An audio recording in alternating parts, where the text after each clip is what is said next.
នេះគឺជាថ្ងៃទី1នៃ Trading Challenge នៅក្នុងរយៈពេល1ថ្ងៃគឺខ្ញុំយក1%អញ្ចឹងនៅក្នុង Challenge នេះគឺខ្ញុំនឹងបង្ហាញបទពិសោធន៍ខ្ញុំនឹងបង្ហាញឧបសគ្គដែលខ្ញុំធ្លាប់ឆ្លងកាត់នៅថ្ងៃមួយថ្ងៃទៅទល់មួយថ្ងៃអញ្ចឹងបងដែលទៅចាប់ដើមឬក៏ចង់ចាប់ដើមក៏អាចទស្សនាវីដេអូមួយនេះបានដែរដើម្បីយកមានន័យថាដើម្បីកុំធ្វើតាមខ្ញុំបទពិសោធន៍មួយណាហើយបើសិនបើខ្ញុំចូល trade នឹងចូលដោយសារអ្វីគឺបងអាចមកមើលទៅលើវីដេអូមួយនេះបានហើយខ្ញុំនឹងមានអ្វីពិសេសគឺតាក់ទងទៅនឹង rule របស់ខ្ញុំតោះកុំឲ្យខកខានយូរយើងចូលទស្សនាវីដេអូនេះទាំងអស់គ្នាថ្ងៃម្សិលមិញនេះគឺខ្ញុំបានចំណេញ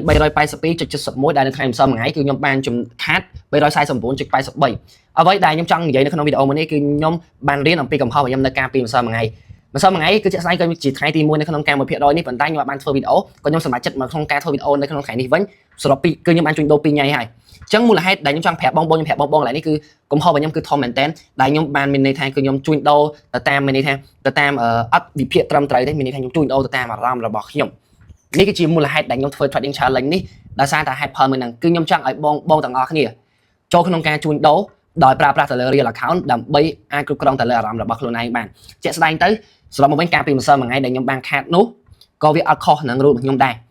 អញ្ចឹងទស្សនាវីដេអូនេះទាំងអស់គ្នាពីព្រោះខ្ញុំនឹងប្រាប់បងប្អូននេះរបៀបក្នុងការដែលខ្ញុំវិភាគទៅលើទីផ្សារម្សិលមិញដែលមូលហេតុអីបាទខ្ញុំបានចំណេញក្នុងការពីម្សិលមិញនេះតើកុំឲ្យខកខានយូរខ្ញុំចូលទស្សនាវីដេអូទាំងអស់គ្នាការពីម្សិលមិញនេះគឺខ្ញុំបានចូលនៅក្នុងការលក់នៅកន្លែងនេះមួយខ្ញុំនឹងប្រាប់បងប្អូនគ្នាថាមូលហេតុអីបាទខ្ញុំចូលក្នុងការលក់នៅក្នុងកន្លែងហ្នឹងឥឡូវមកមើល screen ខ្ញុំបន្តិចអូខេតោះឥឡូវមូលហេតុដែលខ្ញុំចូលនៅក្នុងកន្លែងហ្នឹងទី1គឺខ្ញុំបានឃើញទីផ្សារនេះគឺវាបានឡើងរហូតដល់139លេខជាងហើយខ្ញុំរកឱកាសក្នុងការលក់ខ្ញុំតម្លាក់ time frame ទៅលើ5 10នាទីខ្ញុំបានឃើញទីផ្សារវាមានជា swing high កន្លែងនេះមួយ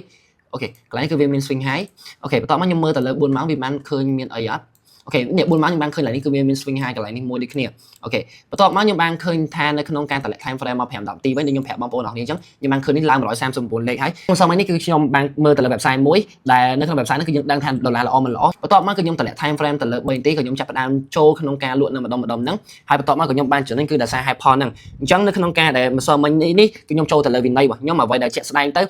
កំហុសរបស់ខ្ញុំម្សិលមិញគឺវាបានបង្រៀនឲ្យខ្ញុំគឺការគ្រប់គ្រងទៅលើហានិភ័យឲ្យបានត្រឹមត្រូវចឹងសរុបមកវិញវីដេអូរបស់ខ្ញុំគឺចាប់តែប៉ុណ្្នឹងហើយសម្រាប់បងទាំងអស់គ្នានៅក្នុងក្រុមរបស់ខ្ញុំបច្ចុប្បន្នកំពុងមានទៅលើការ Trading Challenge ដូចនេះបងអាចចូលបានអស់គ្នាខ្ញុំសូមបញ្ជាក់ឲ្យបញ្ជាក់ទៀតបងនឹងការប្រើប្រាស់ទៅលើ real account ខ្លួនឯងក្នុងការចូលរួមដោយសារហេតុអីអ្វីដែលយើងផ្ដោតគឺតាក់ទងទៅនឹងអារម្មណ៍របស់យើងផ្ទាល់នេះគ្នាមានចម្ងល់ណាមួយបងកុំភ្លេច comment ខាងក្រោមអរគុណច្រើនសម្រាប់ការទស្សនាវីដេអូមួយនេះហើយជួបគ្នានៅវីដេអូក្រោយ